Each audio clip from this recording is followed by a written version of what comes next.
सो आज का current affair we are starting. कल हमने नहीं नहीं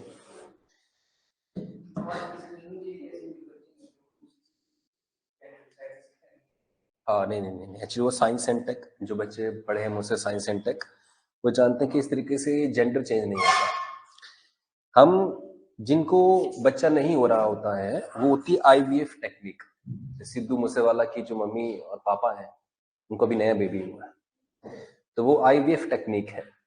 आईवीएफ टेक्निक के अंदर हम जो स्पर्म एंड जो एग्स हैं उनको फर्टिलाइज कर सकते हैं लेबोरेटरी में और जाइगोट को बनाकर फिर उसके वॉर्म में ट्रांसप्लांट कर सकते हैं। जब ओल्ड एज में जो विमेन देखो 55 साल के ऊपर विमेन इजीली कंसीव बेबी नहीं कर सकती है, राइट, क्योंकि उसके जो एग्स हैं फर्टिलाइज नहीं हो पाते हैं। तो उस स्थिति में करना क्या होता है कि हमें चाहिए वॉर्म, सिर्फ वॉर्म। तो जो वॉर्म है वो तो 80 साल की महिला भी है तो भी उसको हो सकता है, उसके पास भी होता है ना वॉर्म, तो उसके पास भी होता है। बट उस एज में प्रेगनेंसी रिसीव करना do you think is right decision? 80 साल की एज में नहीं, रिस्की है, ओल्ड एज होती है, डेथ हो सकती है।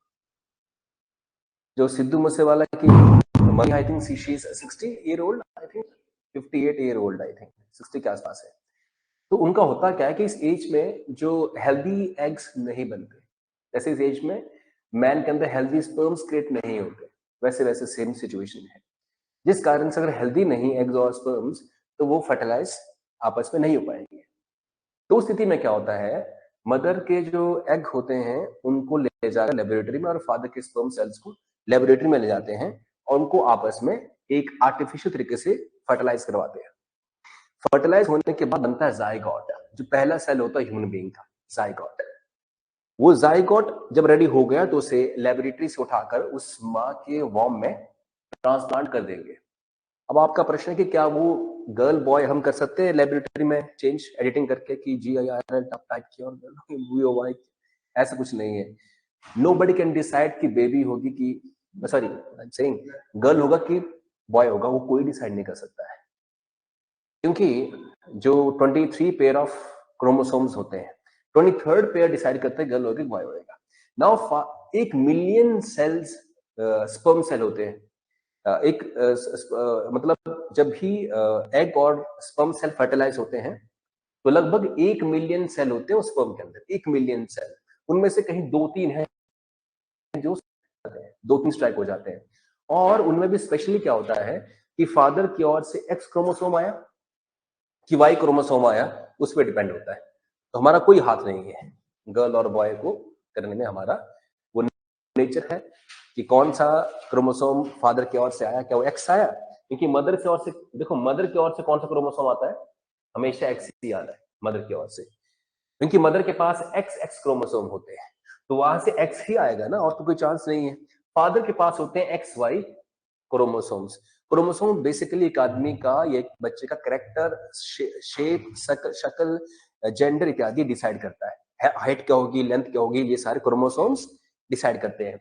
अगर फादर की ओर से एक्स आया तो एक्स एक्स बन जाएगी वेमेन या गर्ल। अगर फादर की ओर से वाई आया, माँ की ओर से तो एक्स ही आ रहा ना हमेशा, तो फादर की ओर से वाई आया तो क्या बन जाएगा, ये बॉय। तो ये डिसाइड ही कोई नहीं कर सकता है। मतलब हमारे पास कोई टेक्निक नहीं थी फादर के यहाँ से वाई निकाल के दे दें, या ये एक टेक्निक ही कोई नहीं है, तो हम जेंडर डिसाइड नहीं कर सकते, ना ही ऐसी रिसर्च करने की परमिशन है। आप जाइगोट पे एडिटिंग नहीं कर सकते हैं, जाइगोट पे एडिटिंग नहीं कर सकते हैं, नहीं कर सकते, नहीं कर सकते किसी भी तरह से कि आप उससे लेंथ बना दें, ऐसा है कि कर सकते हैं आप। टेक्निक डेवलप हो चुकी है कि जीन एडिटिंग मीन्स जिस तरह का बेबी आप चाहें, गर्ल बॉय नहीं, गर्ल और बॉय तुम कर नहीं सकते फिलहाल, कोई टेक्निक ऐसी नहीं है। बट बॉय आपको कैसा चाहिए, उसकी आंखें कैसी चाहिए, उसके बाल कैसे हो, उसकी हाइट क्या हो, राइट, ये सब कुछ आप, कलर कैसा हो स्किन का, अब शक्ल नहीं मैच कर सकते हैं, उसको बोलते हैं फिर हम लोग जैसे डमी बना देना, क्लोन। जैसे आइंस्टीन का क्लोन हम कर सकते हैं, भेड़ बकरी का कर चुके हैं, अपनी बड़ी क्लासेस की थी, कुछ लोगों ने क्लासेस की थी, तो भेड़ का हम कर चुके हैं क्लोन। क्लोन करना मीन्स बिल्कुल सेम बना देना। तो उनके जो जाइगोट होता है उनसे हम सेल लेते हैं, जैसे किसी से भेड़ से ले लिया आपने कोई भी ना, तो जैसे उनका एम्ब्रियो ले लिया और उसे कर देते हैं, तो which means cell, somatic cell लेके आप बिल्कुल डिट्टो बना सकते हैं, पर बिल्कुल डिट्टो फिलहाल मुश्किल है, पर क्लोनिंग इज पॉसिबल। क्लोन कर सकते हैं हम किसी भी आदमी को, ऐसे आप क्लोन बना सकते हैं। सपोज कोई चाहता है कि नरेंद्र मोदी जी इतने महान हस्ती हैं और मृत्यु के बाद तो ऐसी हस्ती द्वारा हम कैसे देख पाएंगे, तो इनका क्लोन कर दो, तो उनका वैसा ऐसा हम तैयार कर सकते हैं। पर एनिमल्स का हमने क्लोन कर लिया है, ह्यूमन का फिलहाल नहीं किया है। क्लोनिंग करने के डिसएडवांटेज क्या है कि कंफ्यूजन पैदा कर सकती है चीजों की, और नेचुरल सिलेक्शन जो होती है, नेचुरल सिलेक्शन, उस पर बाधा आएगी एक तरह से, राइट। पर फिलहाल क्लोनिंग करने की परमिशन नहीं है, समझे आप लोग। तो ये टॉपिक ना काफी लेंथी है, अगर मैं इसमें डिस्कस करूंगा तो मेरा आधा घंटा निकल जाएगा। कुछ मैंने वीडियोस बनाई थी, मैं यूट्यूब से भेज दूंगा आपको क्लोनिंग की, तो आप वहां सर्च करना यूट्यूब वाले, उसमें हमारे बहुत बढ़िया तरीके से मैं समझाया कि क्या अलाउड है और क्या अलाउड नहीं है, इत्यादि इत्यादि। फिलहाल अपने करंट अफेयर के टॉपिक को हम आगे कैरी ऑन करते हैं। भाई पिछले कल हमने डिस्कस किया था कि क्या डिस्कस किया था, वन नेशन वन इलेक्शन, है ना। तो बताओ जरा इस बारे में थोड़ा सा, क्या था वो वन नेशन वन इलेक्शन।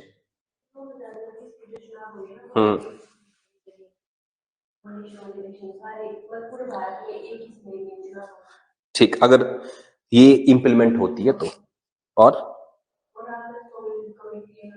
हाँ इन्होंने इसकी सिफारिश की है, और कोई चीज।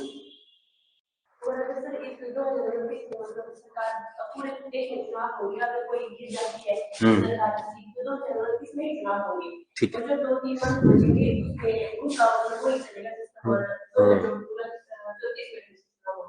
सही है। चलिए ये टॉपिक फिलहाल हम छोड़ते हैं, नया टॉपिक बिगिन करते हैं, लोक अदालत। क्या आप लोगों ने लोक अदालत के बारे में कभी सुना है? सुना होगा पॉलिटी में। लोक अदालत क्या होती है, देखिए समझिए, हमारे देश की कोर्ट पे काफी केसेस क्या हैं, पेंडिंग है। हमारे देश की विभिन्न कोर्ट में केसेस क्या हैं जी, पेंडिंग है। कितने पेंडिंग है? तो पूरे देश के कोर्ट में, हमारा जो पूरा देश के कोर्ट है, जिसमें कि विभिन्न तरह के कोर्ट आते हैं, डिस्ट्रिक्ट कोर्ट, हाई कोर्ट और सुप्रीम कोर्ट। तो इन तीनों कोर्ट पे जो केसेस पेंडिंग है, फिलहाल 4.72 करोड़ हो चुके हैं। इतने केसेस पेंडिंग हो चुके हैं हमारे देश के डिफरेंट कोर्ट में।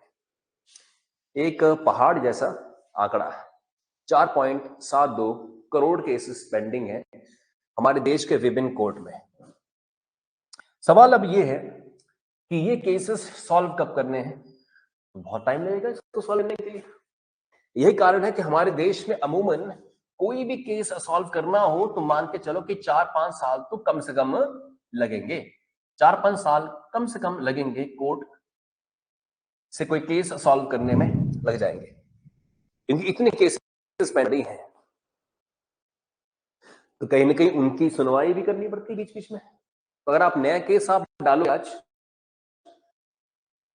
होने वाली है, पर अमूमन हमारे देश में लेके चलो कि आपने अगर आज केस किया कोई किसी व्यक्ति पर, तो आप तुरंत डिसीजन की उम्मीद मत करना।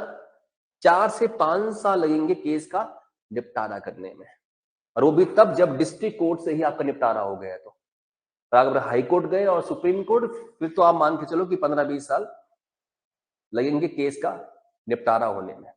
बहुत टाइम लग रहा है। रीजन क्या है? हाँ जी, हाँ वो 10 साल लग गए उसमें, तो देख लो फिर आगे भी लगेंगे। अभी तो कहानी खत्म कहाँ हुई है? तो अभी तो ये डिस्ट्रिक्ट कोर्ट से, गाजियाबाद डिस्ट्रिक्ट कोर्ट से डिसीजन आया 10 साल के बाद, तो डिस्ट्रिक्ट कोर्ट के बाद कहाँ जाता है फिर? High court. और अगर पैसे वाले हैं जैसे कि वो है ही, तो सुप्रीम कोर्ट भी जा सकते हैं।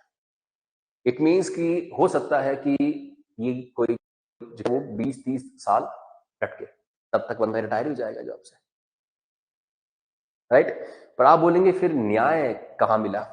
तो गवर्नमेंट जो है वो ऐसे व्यक्ति को फिर एक डाउटफुल कैरेक्टर में रख देती है, जिसके कारण उसे फिर अच्छे पद या अच्छी प्रमोशंस नहीं देती है, इनके थोड़ा उनका कैरेक्टर खराब हो जाता है। जो भी फिलहाल लोक अदालत का काम क्या है, क्यों बनाई जाती है? तो लोक अदालत समय समय पर बनाई जाती है ताकि जो छुटपुट केसेस हैं, छुटपुट केसेस, कहीं थप्पड़ मार दिया, किसी ने किसी महिलाओं को धक्का मार दिया, कई बार ऐसा गांव में होता है कि प्रधान जी थे आए हुए कहीं पे मौके पर, और कुछ गांव की महिलाएं थी जो कह रही थी कि ये जमीन खालसा लैंड है, और कुछ कुछ ऐसा मान लो कुछ हंगामा हो रहा है जमीन का। प्रधान वहां पहुंच गया, प्रधान के साथ किसी महिला की तू मैं हुई, और प्रधान को गुस्सा आया, उसने उस महिला पे थप्पड़ जड़ दिया या धक्का दे दिया। महिला पे इस तरह से हाथ डालना इस क्रिमिनल ऑफ मैंने एक क्राइम है एक तरह से। अभी कोर्ट में अगर केस जाता है तो इमेजिन करिए कि फिर कितने केसेस कोर्ट में ऑलरेडी होंगे। अगर झगड़े वाले तू मैं वाले कितने केसेस पेंडिंग होंगे। एंड दैट इज वाई लोक अदालत का पर्पस क्या है कि जो छोटे छोटे केसेस होते हैं, जो हल्की फुल्की लड़ाई झगड़ा हो गया, तू मैं हो गई है, डराने की बात कही, धमकी की बात दे दी है, तो ऐसे केसेस लोक अदालत में सॉल्व कर दिए जाते हैं ताकि जो मेन कोर्ट है वहां सीरियस केस जाए, और छोटे मोटे केसेस जो कॉम्प्रोमाइज हो सकते हैं ऑन दी स्पॉट, उन्हें लोक अदालत में ही सॉल्व कर दिया जाए। समझे आप लोग? तो लोक अदालत में कोई निर्णय नहीं आता, सिर्फ कॉम्प्रोमाइज होता है। क्या होता है? कॉम्प्रोमाइज। एक पार्टी आई, दूसरी पार्टी आई, बोलो भी क्या हुआ? जी प्रधान जी ने थप्पड़ मार दिया मेरी पत्नी पर। क्या हुआ था? ऐसा ऐसा माहौल था, ऐसा ऐसा था। प्रधान को बोलेंगे माफी मांग, प्रधान बोलेंगे गलती हो गई, गलती हो गई जी, गलती हो गई। बोल चलो कोई बात नहीं, मामला खत्म। पर लोक अदालत में कभी डिसीजन आएगा। पर यदि लोग कॉम्प्रोमाइज करने को तैयार है कि छोटा मोटा केस था, छोड़ो जाने दो बात, तो लोक अदालत का बेसिक पर्पस क्या है? कॉम्प्रोमाइज करके केस का निपटारा करना। और लोक अदालत में जज नहीं बैठते, इस बात को प्लीज याद रखें। लोक अदालत में जज नहीं बैठते। अगर जज ही बिठाने तो फिर उनमें क्या कमी है? वहां से लाकर इधर बिठाएंगे क्या जजों को?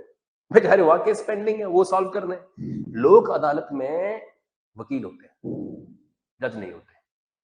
जो केस का कॉम्प्रोमाइज करवाते हैं वो वकील होते हैं। पर कैसे वाले वकील? जो बड़े निष्पक्ष छवि के वकील सरकार की नजर में होते हैं, उन वकीलों को भेजते हैं जाओ केस का निपटारा करो। पर निर्णय नहीं देना है, वकील कभी डिसीजन दे नहीं सकता है। बस वो क्या कराते हैं? कॉम्प्रोमाइज करवाते हैं बिठाकर उनको कि आपस में बैठो और केस को खत्म करने की कोशिश करो। फिर लोग नहीं माने कि नहीं करना केस खत्म, तो फिर क्या कर सकते? फिर जाओ कोर्ट में। तो जो कॉम्प्रोमाइज करना चाहते हैं वो लोक अदालत में आकर अपना केस कॉम्प्रोमाइज करवा सकते हैं, माफी मांग कर जो भी है। तो कई बार हम केस कर देते हैं कोर्ट के अंदर, हम तारीख पे तारीख चल रही है, और कई बार हम परेशान हो जाते हैं। भी छोटा सा केस था, कोर्ट जाना पड़ रहा है बार बार, वकीलों को पैसे देने पड़ रहे हैं, छोटा सा केस था, बस ईगो की वजह से केस हो गया था, और जिस कारण से जो है वो अब हम खज्जल हो रहे हैं। तो ऐसी स्थिति में हम चाहेंगे कि केस क्या हो जाए, खत्म हो जाए तो ही ठीक है। तो फिर लोक अदालतें जब लगती हैं तो आप जाओ वहां पे, और जिसने गलती की थी, हाँ जी गुड मॉर्निंग, जिसने गलती की थी वो आपको सॉरी बोल दे और केस खत्म। ठीक है जी। तो जरा लिखिए फटाफट से। हाल ही में 34 राज्य और केंद्र शासित प्रदेशों में लोक अदालतें लगाई गई हैं। केंद्र शासित प्रदेशों में लोक अदालतें लगाई गई हैं। केंद्र शासित प्रदेशों में लोक अदालतें लगाई गई हैं, जिनका उद्देश्य है कि छोटे मोटे केसेस का निपटारा करना, छोटे मोटे केसेस का निपटारा करना। तो compromise certain small cases, to compromise certain small cases, छोटे मोटे केसेस का निपटारा करना। ठीक है यहां तक? तो आइए अब की पॉइंट्स लिखते हैं लोक अदालत के बारे में। Some key points, right some of the key points. तो की पॉइंट्स में हमारे पास फर्स्ट पॉइंट है कि जो लोक अदालत है वो बनाता कौन है, ऑर्गेनाइज कौन करता है? तो भाई NALSA, NALSA, NALSA NALSA means N से नेशनल, एन ए से नेशनल, और एल से हुआ फिर लीगल, और एस से सर्विस अथॉरिटी। इसका आयोजन, लोक अदालतों का आयोजन नालसा के द्वारा किया जाता है। द लोक अदालत्स आर ऑर्गेनाइज्ड बाय नालसा। लोक अदालत्स आर ऑर्गेनाइज्ड बाय नालसा। अब कमाल देखिए इसका, इन्होंने नेक्स्ट पॉइंट के अंदर इस वर्ष 2024 के वर्ष में 1.13 करोड़ केसेस को इन्होंने सेटल कर दिया है। देखिए कितने करोड़ केसेस सेटल कर दिए बताइए। कोर्ट में कितने केस पेंडिंग थे? लगभग 4.25 करोड़, और लपक लिया 1.25 करोड़ केसेस को खत्म कर दिया। क्योंकि वो केसेस इतने छोटे मोटे केसेस थे कि कॉम्प्रोमाइज उनमें हो सकता था। कोई मर्डर नहीं था, कोई फिरौती नहीं मांगी गई थी, कोई सेक्सुअल हैरेसमेंट नहीं थी, नॉर्मल चीज थी। ये नॉर्मल छुटपुट केसेस होते हैं, कोर्ट में आ जाते हैं।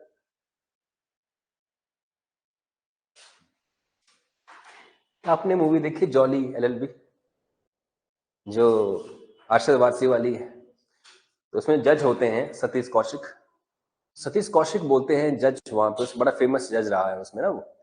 तो कोई ना पहले केस चल रहा होता है कि भाई इन्होंने मेरे गाने कॉपी कर लिए, तो कहते गा के बताओ किसका ओरिजिनल गाना है।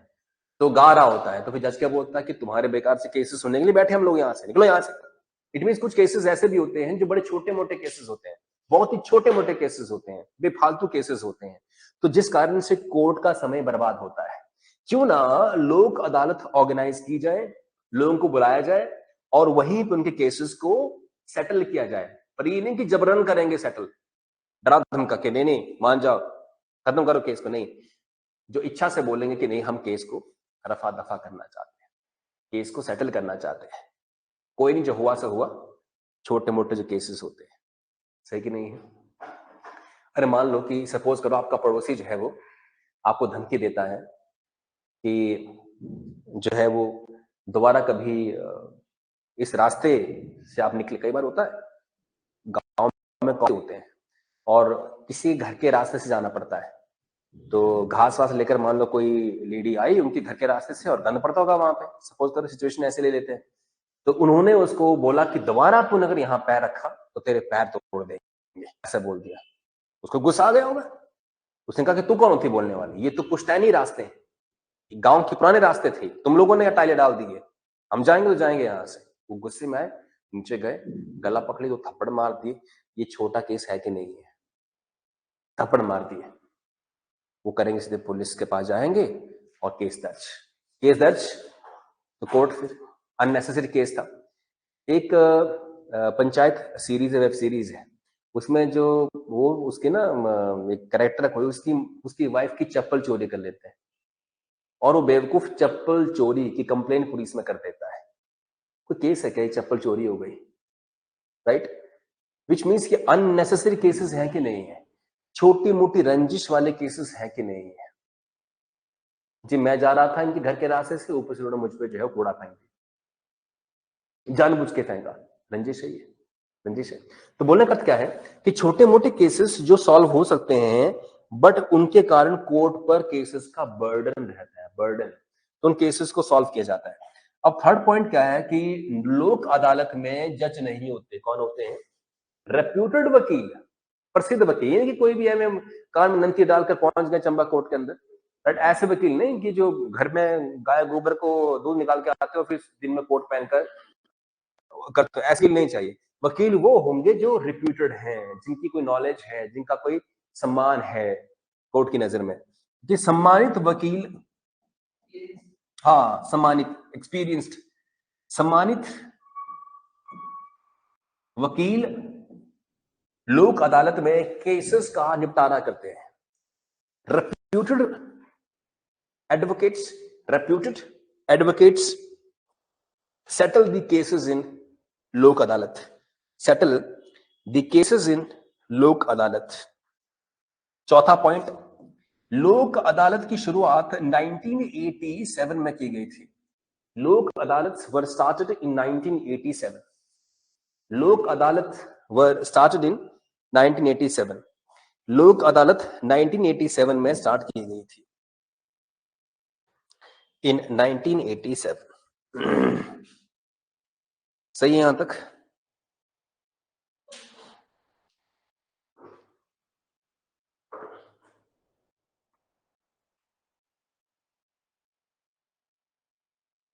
एक सेकेंड।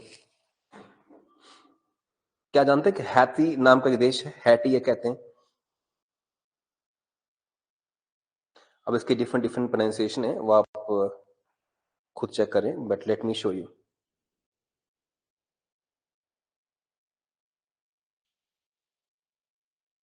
आप जानते हैं कई बार कुछ देशों में ना, वहां की जो मिलिट्री है वहां की सरकार को हटा देती है, उसे बोलते हैं कू। क्या बोलते हैं उसे? कू, COUP। चलो उसको कूप बोलते हैं, कूप। कू होता है, कू मीन्स तख्ता पलट। तख्ता पलट। जब मिलिट्री चुनी हुई सरकार को हटाकर खुद सत्ता में बैठ जाती है उसे बोलते हैं कू। हैती बोलते हैं या हैटी, कई लोग उसको हाइटी भी कहते हैं, बट डिफरेंट डिफरेंट प्रोनाउंसिएशन है। ये छोटी सी कंट्री है, क्यूबा है, उधर क्या है? America, US। इधर देखिए आप, छोटे जमैका, क्यूबा, हैटी, ये प्यूरो रिको है, प्यूर्टो रिको ये US के अंदर आता है। डोमिनिकन रिपब्लिक है, ये हैटी। तो फिलहाल बात इसकी क्यों हो रही है? इसलिए हो रही है क्योंकि अमेरिका ने अपने राजदूत को यहां से वापस बुला लिया है, क्योंकि यहां लोकतांत्रिक सरकार जो थी उसको हटाकर मिलिट्री ने सत्ता पे कब्जा कर लिया है। आप जानते हैं हमारे किसी पड़ोसी देश में भी वैसा ही हुआ है फिलहाल। कौन सा हमारा पड़ोसी देश है जिस देश में वहां की चुनी हुई सरकार को, वहां की इलेक्टेड गवर्नमेंट को हटाकर मिलिट्री ने सत्ता पे कब्जा कर लिया है?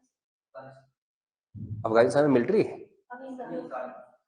पाकिस्तान नहीं, वो तो तालिबान नहीं है। तालिबान तो एक पॉलिटिकल वो है, मिलिट्री नहीं है वो तो एक आतंकी संगठन कह लीजिए आप उसे। कौन सा देश है ऐसा? श्रीलंका में तो ऐसा नहीं। अरे म्यांमार है, म्यांमार में जनता गवर्नमेंट आ चुकी, जनता, JUNT, जनता बोलते हैं जब मिलिट्री टेक ओवर कर लेती है, जनता, JUNT ऐसा बोलते हैं। तो म्यांमार की सरकार जो ऑन्ग सान सू की, जो कि नोबेल प्राइज विनर रह चुके हैं, वो वहां की हेड थी। उस गवर्नमेंट को हटाकर वहां की मिलिट्री ने वहां की सरकार को टेक ओवर कर लिया है। क्या भारत में कभी कू हुआ है? क्या भारत में कभी कू हुआ? नहीं हुआ आज तक। अभी तक हमारे देश की मिलिट्री ने हमारे देश की चुनी हुई सरकार को चैलेंज नहीं किया। एक सैम बहादुर फिल्म आई है विकी कौशल की, तो सैम बहादुर फिल्म में एक वो है जिसमें इंदिरा गांधी कहती है सैम बहादुर को कि आपका इरादा क्या है, क्या आप कू करेंगे? तो कहते कि हम कू नहीं करें, जो भी उनके बीच में कहानी चल रही है। तो विच मीन्स दैट, अंडरस्टैंड कीजिए, इसमें कुछ पॉइंट्स लिखिए की पॉइंट्स के रूप में हैती के बारे में। की पॉइंट्स में पहला पॉइंट क्या है? तो कि हाल ही में हैती में, recently in Haiti, military has taken over the elected government. Military has taken over the elected government. Recently the military has taken over the elected government. हाल ही में वहां की सेना ने वहां की चुनी हुई सरकार को हटाकर, वहां की सेना ने वहां की चुनी हुई सरकार को हटाकर सत्ता पे कब्जा कर लिया है, सत्ता पे कब्जा कर लिया। नेक्स्ट पॉइंट, इसी कारण अमेरिका ने अपने राजदूत को वहां से वापस बुला लिया है। That's why America has recalled its ambassador back. America has recalled its ambassador back। इसलिए अमेरिका ने अपने राजदूत को वापस बुला लिया।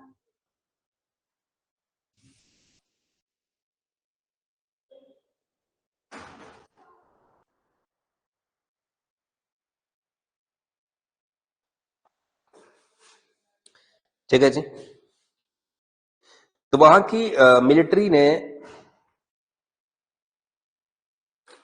थर्ड पॉइंट है, हैती की राजधानी पोर्ट ओ प्रिंस है। ये पोर्ट ओ प्रिंस नोट कर लो जी, एग्जाम में आ सकता है कि पोर्ट ओ प्रिंस इस देश की राजधानी है, तो आपको दिक्कत आ सकती है। कई बार वो लोग बोलते हैं कि भाई ये इतनी मुश्किल राजधानी हमसे क्यों पूछ रही है। करंट अफेयर में हैती टॉपिक न्यूज में रहा था, इसलिए उसकी राजधानी पूछी गई। 200 के उस ऊपर देश हैं दुनिया में, सबकी राजधानी हमें याद करना जरूरी नहीं है। जो देश न्यूज में रहे उन्हीं देशों की राजधानी हम याद करते हैं। ट्रू। इसके अलावा और कोई बात यहां है नहीं जो हम इसमें पढ़े।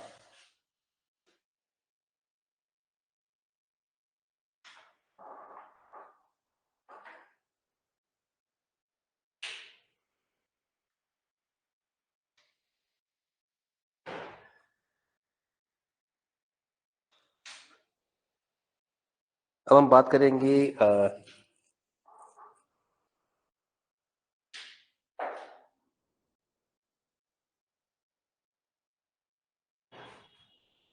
नाइट्रोजन पोल्यूशन की। ठीक है, नाइट्रोजन पोल्यूशन की बात करेंगे। नेक्स्ट टॉपिक है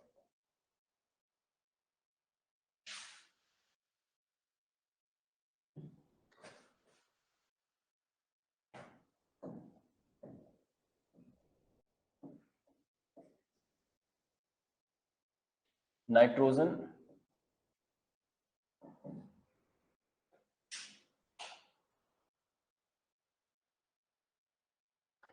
पोल्यूशन।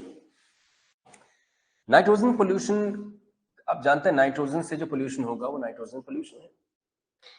अभी ऐसा कहा जा रहा है कि 2050 तक 1/3 जो नदियां हैं वो नाइट्रोजन से प्रदूषित हो जाएंगी। देखिए, ऐसा कहा जा रहा है कि 2050 तक 1/3 नदियां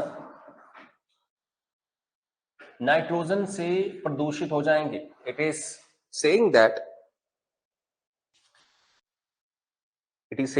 up to 2050, it is saying that up to 2050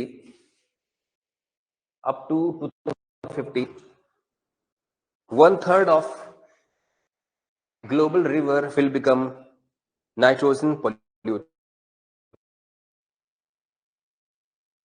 इस कारण से पीने के पानी में भारी किल्लत आएगी, because of which there will be scarcity, because of which there will be huge scarcity in drinking water. There will be huge scarcity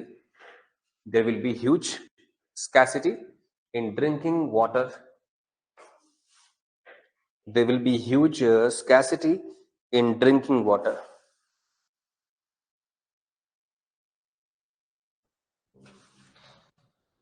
Huge scarcity in drinking water. अब नाइट्रोजन का पोल्यूशन आता कहां से है, आइए अंडरस्टैंड करिए कि की पॉइंट्स।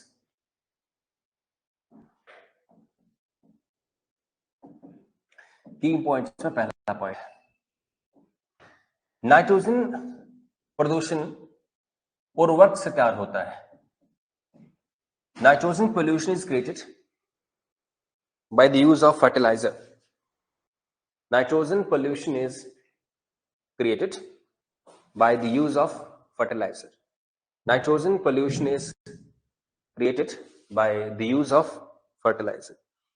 तो उर्वरक के इस्तेमाल से ऐसा होता है।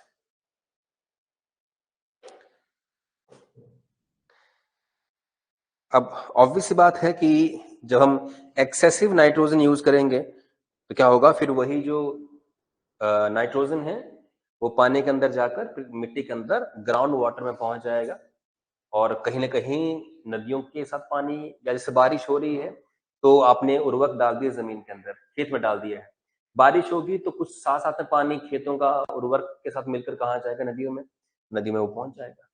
देखिए, when we put fertiliser in farms, जब भी हम खेतों में उर्वरक को डालते हैं, whenever we the fertilizer in farms, then through rain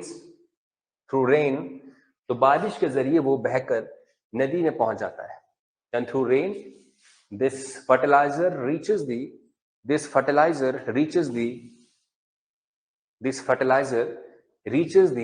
river, because of which the rivers are becoming polluted. जिस कारण से नदियां प्रदूषित हो रही हैं, because of which the rivers are becoming polluted. जिस कारण से नदियां प्रदूषित हो रही हैं, because of which rivers are becoming polluted. जिस कारण से नदियां प्रदूषित हो रही हैं. दूसरा है फिर, जैसे जो हम गाड़ियां चलाते हैं और उसमें पेट्रोल डीजल यूज करते हैं, उससे भी नाइट्रोजन निकलता है, वो प्रदूषित कर रहा है उसको. देखिए, bye the use of car, buses and scooter, car, बस और स्कूटर को इस्तेमाल करते हुए जब हम पेट्रोल डीजल का इस्तेमाल करते हैं, by the use of car, buses and scooters, we use petrol and diesel. हम पेट्रोल और डीजल को इस्तेमाल करते हैं और उनसे निकलने वाले धुएं में नाइट्रोजन काफी बड़ी मात्रा में होता है. The smoke out of this produces very heavy nitrogen.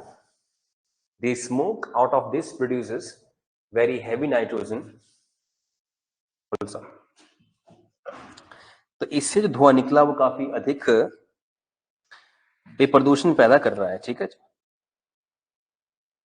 This is the point.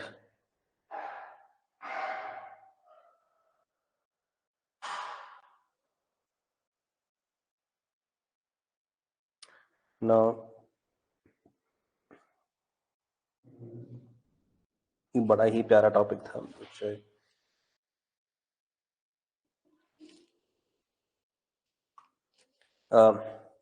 रोडेमाइन B. रोडेमाइन B.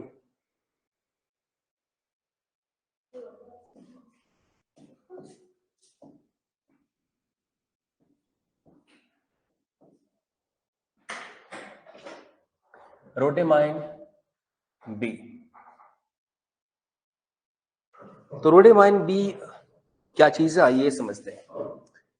पहला ये समझते हैं कि तमिलनाडु की सरकार ने और हाल ही में कर्नाटक की सरकार ने इसको बैन कर दिया है. कि recently Karnataka and Tamil Nadu government has banned this chemical. हाल ही में कर्नाटक और तमिलनाडु की सरकार ने इसे बैन कर दिया है.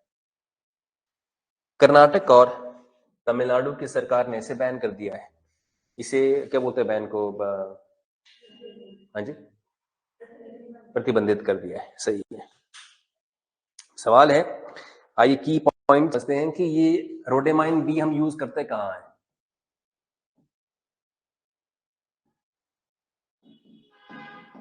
तो ये थोड़ा सा क्या है पर्पस की, जो ये कलरिंग एजेंट है. Colouring agent, this is a colouring agent. ये कलरिंग एजेंट है. कलरिंग एजेंट मीन्स कि किसी भी चीज में आपने बढ़िया कलर पैदा करना हो ना, चमकता कलर, माइन बी यूज होता है. इसका इस्तेमाल खासकर कॉटन कैंडी में यूज हो रहा था.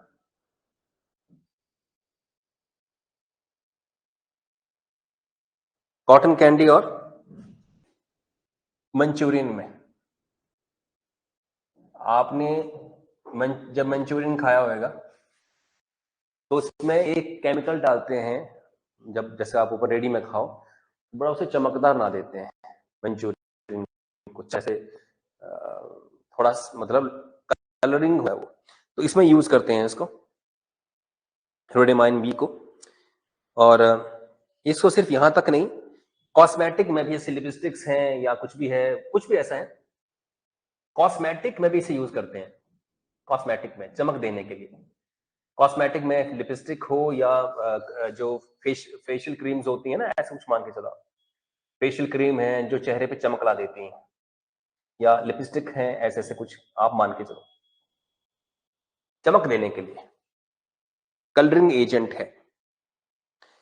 तो ये फेमस है।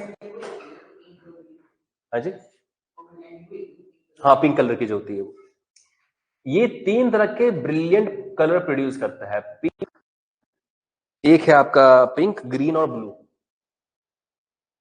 पिंक, ग्रीन और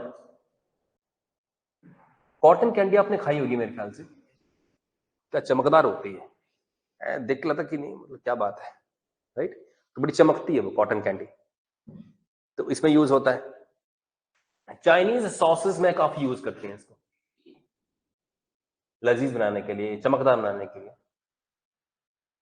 चाइनीज सॉस में। तो चाइनीज सॉसेस में काफी अधिक मात्रा में इसे यूज किया जाता है जी। चाइनीज सॉस में से काफी अधिक मात्रा में यूज किया जाता है रोडियामाइन बी को, काफी अधिक मात्रा में यूज किया जाता है। अब खतरा कैसे, नुकसान क्या है, डेंजर लिखी हिंदी में, इंग्लिश में खतरा क्या है, ये किडनी को खराब कर देगा, किडनी को खराब करेगा, ये ट्यूमर पैदा करेगा, ब्रेन को डैमेज करेगा, ब्रेन को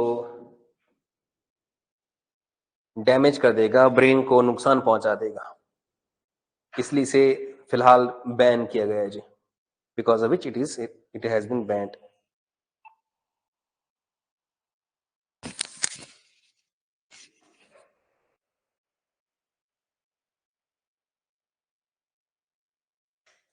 हेलो, हेलो,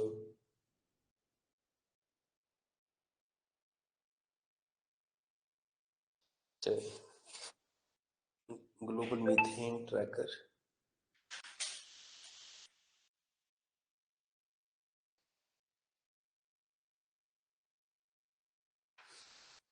ये टॉपिक आज इतना ही है, बाकी हम कल डिस्कस करेंगे।